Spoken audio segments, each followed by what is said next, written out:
What up? And welcome to Operation Murder It Out. I'd much rather be doing motorcycle content right now, but it's starting to get cold out here, so my content will be changing with the season.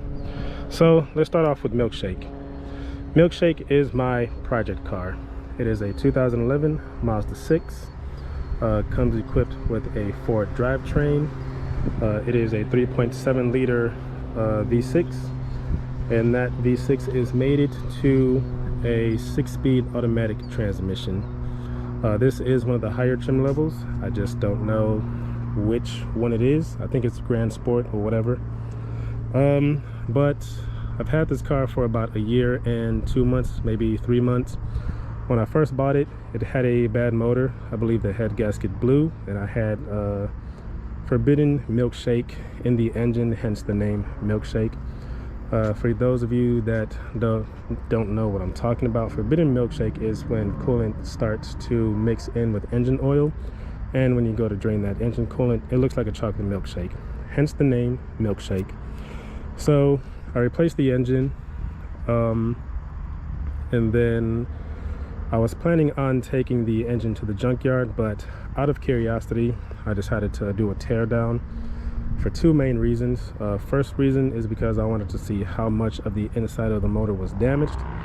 Second reason, I have never taken a Ford engine apart, so I wanted to see what the overall layout was. So let's switch over to the bad engine. Alright, so engine is now on the engine stand. It is prepped and ready to go. Toolbox is also prepped and ready to go.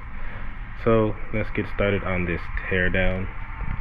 So starting off, I'm going to be removing the upper intake manifold. Very easy to remove. You remove this hose right here.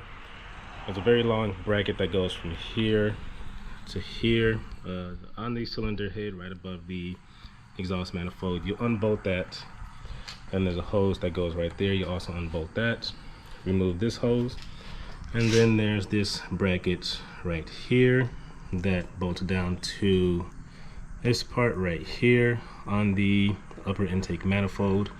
Bolts in through this way, so you just remove that bolt and then it can come off. And then you disconnect the connector for the throttle body. Unbolt 6 bolts on the manifold, so 1, 2, 3, 4, 5, and 6. And then also you have these 3 holes where the harness clips in. Once you remove all of that stuff, the intake manifold can come up and off. So the manifold is removed. I already did partial engine disassembly, so a lot of this stuff is going to come off easy, including the harness. I already had this off. Just reinstalled it because of lack of space. But once again, I'm going to be tearing it all apart because of my curiosity.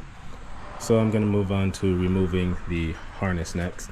And I also forgot to mention that on the upper intake manifold, you have a clip right here that clips into the upper intake manifold in between these 2 bolts.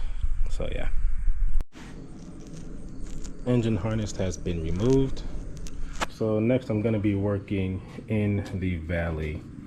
So next I'm going to be taking off the fuel rail. So bolt here, here, 2 on the other side, 1 right there and 1 right there.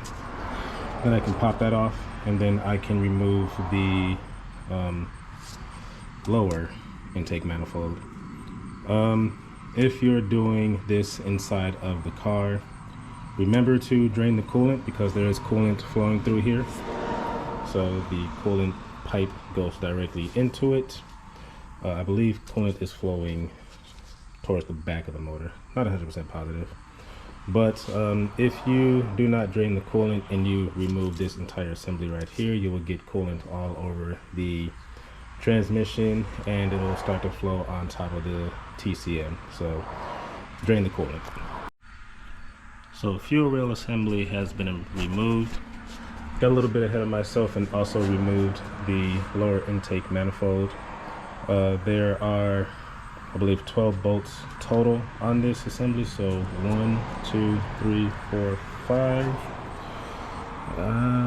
6, 7, 8, 9, 10. One short bolt and one long bolt.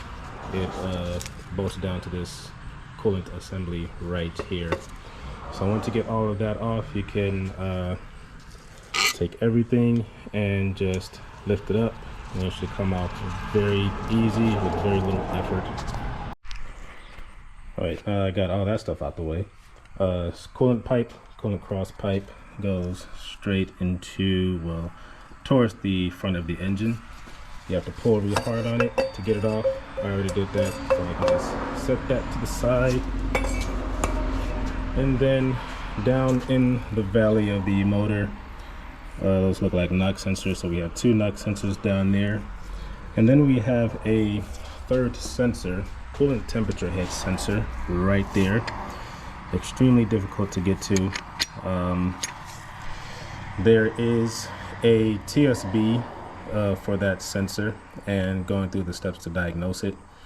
There's also a updated sensor, so that has a parts number that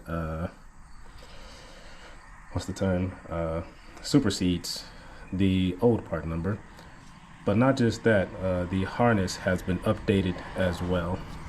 I don't know the full TSB off the top of my head, but I know that these sensors go bad, and if they do go bad, then you'll need to go through that entire process I just went to replace that. If the sensor is not bad, then further diagnosis will be required.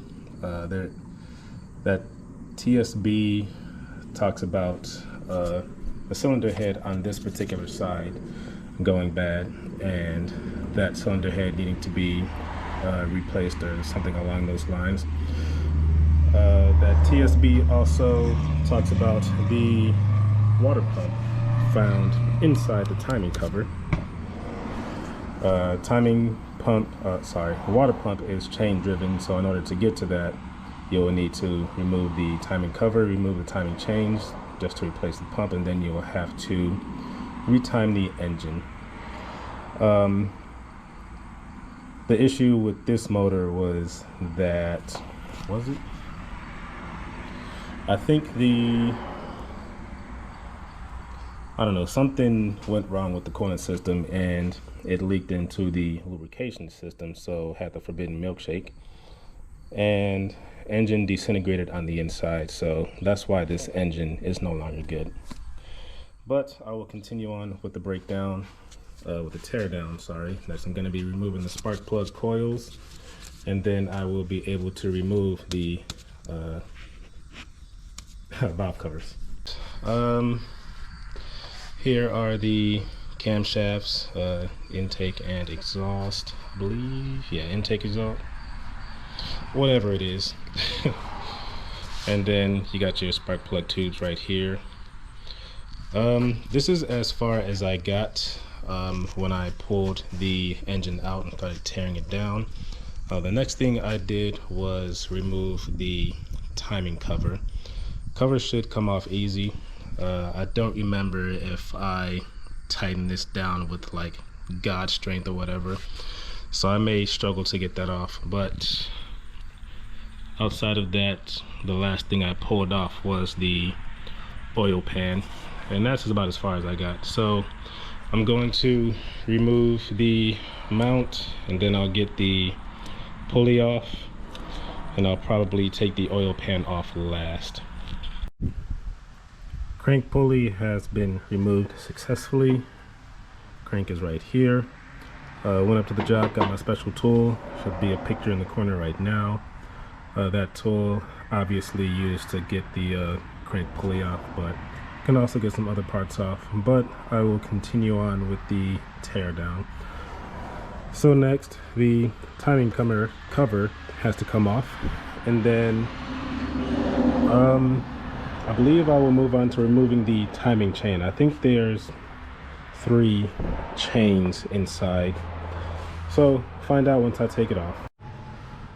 All right, timing cover's off. Like a million bolts to take off before you can actually get the cover off. But I was right, there's 3 chains. one right here, one right here, and one right here.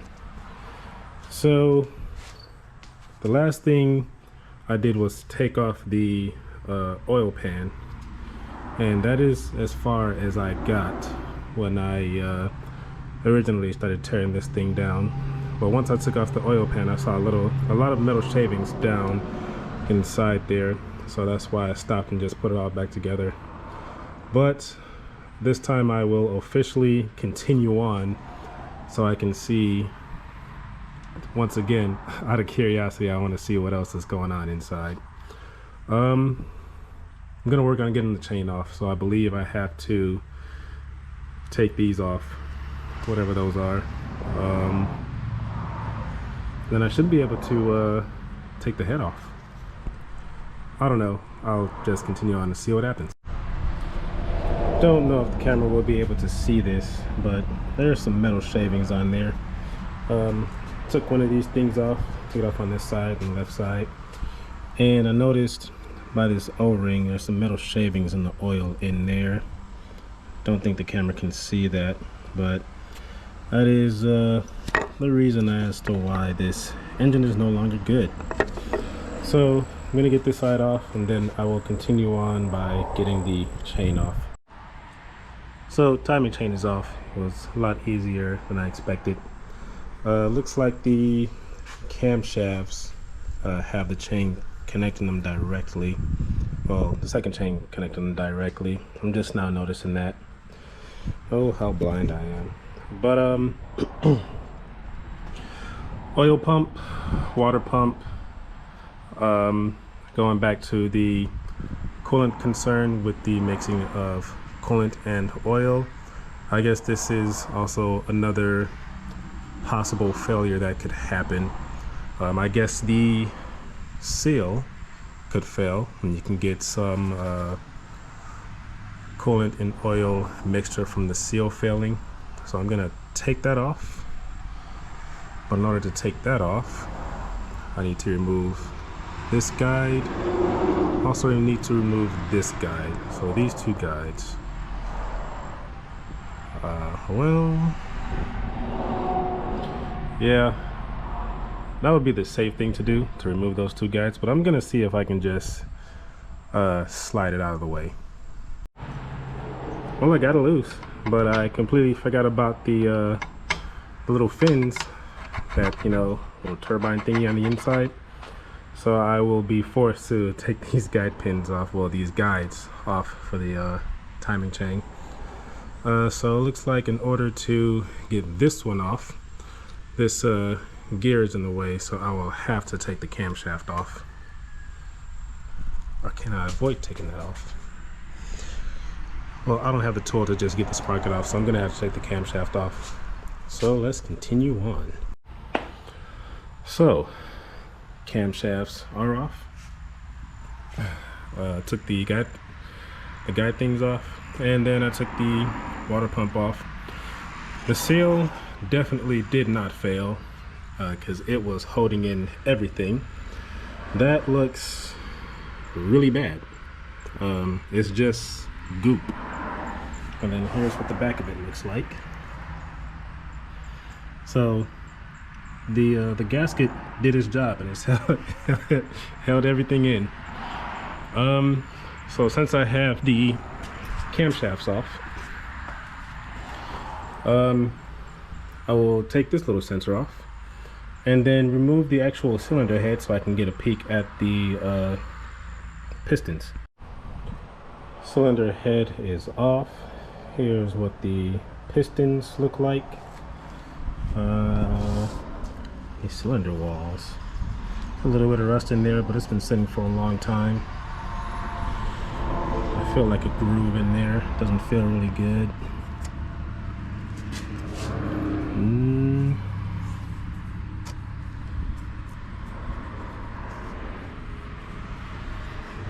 Can't really see much right now because I don't have my light on me. I'm going to take the other side off now so I can see what that one side looks like. And it looks like this gasket is pretty rough. But yeah, continuing on. So these camshafts are terrible. I wasn't paying attention on the other one, but now that I'm looking at this one, they are truly just scratched up and just cannot be saved whatsoever. On this one, you can see it a little bit. You have the coolant and oil mixture. These are terrible. But I just need to get that last camshaft out, and then I will take this cylinder head off too.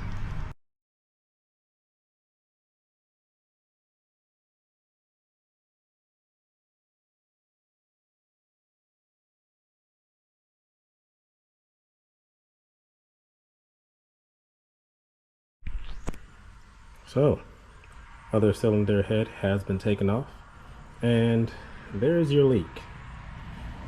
That is definitely coolant leaking from the head gasket. I took a look inside here.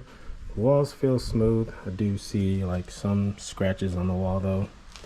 Not terrible, but this was definitely the leak right there.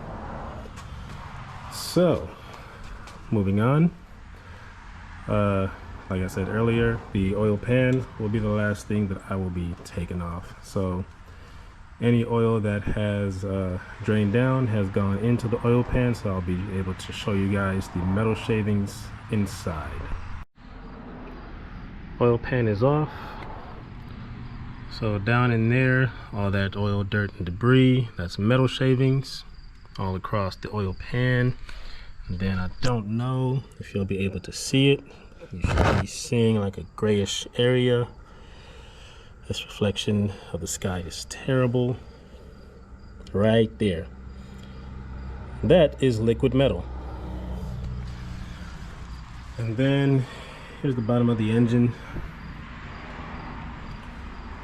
So yeah, I'm gonna start putting this thing back together because I have been officially satisfied.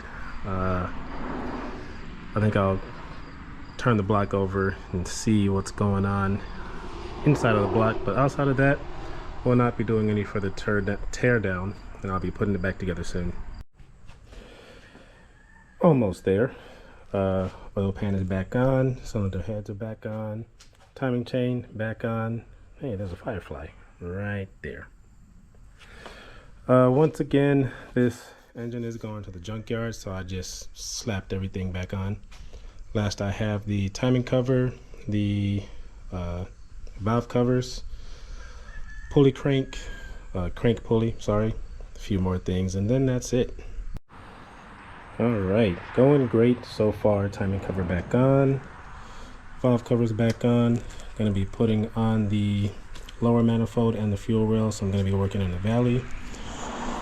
And then after that, gotta put the crank pulley back on, put the upper manifold back on, and this thing will be done.